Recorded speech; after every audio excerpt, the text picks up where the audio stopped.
El canciller nacional Eladio Loizaga mantuvo una reunión con la directora general de la Organización Mundial de Sanidad Animal OIE, Monique Elliot, quien fue invitada por las autoridades para conocer más acerca de la ganadería y sanidad animal del país. En este sentido, destacó el posicionamiento de Paraguay en el mercado internacional y mencionó que aún se puede crecer y mejorar en muchos aspectos. Paraguay hoy en día tiene cada día más posicionamiento en la escena internacional. Ça tient d'une part à la qualité du travail qui est fait.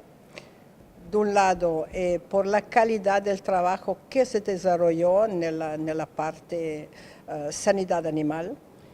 Et d'autre part, cela tient aussi à la crédibilité que les partenaires internationaux accordent aux autorités du Paraguay. Y del otro lado, la credibilidad que tiene nuestro servicio sanitario que los otros partners del mundo dan al servicio sanitario del Paraguay. Et la qualité du travail, c'est celui qui est fait aussi bien par le secteur public que par le secteur privé des professionnels. Y la calidad del trabajo tiene que ser hecha sea de la parte del sector público y de la parte del sector privado, y trabajando en conjunto los dos.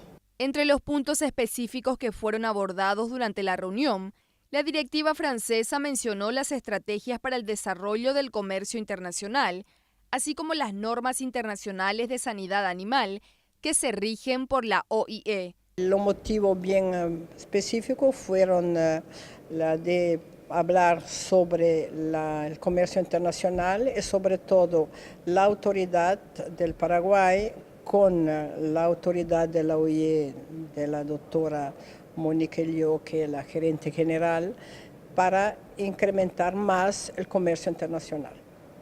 Et bien évidemment, les questions de normes internationales sont un des éléments de discussion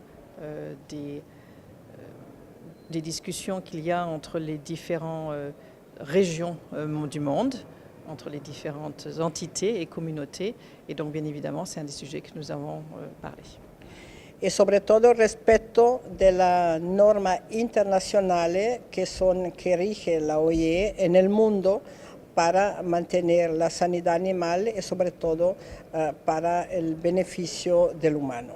De la reunión también participaron el representante regional de la OIE para las Américas, Luis Barcos, la empresaria ganadera Maris Llorens y el presidente del SENACSA, Hugo Idoyaga.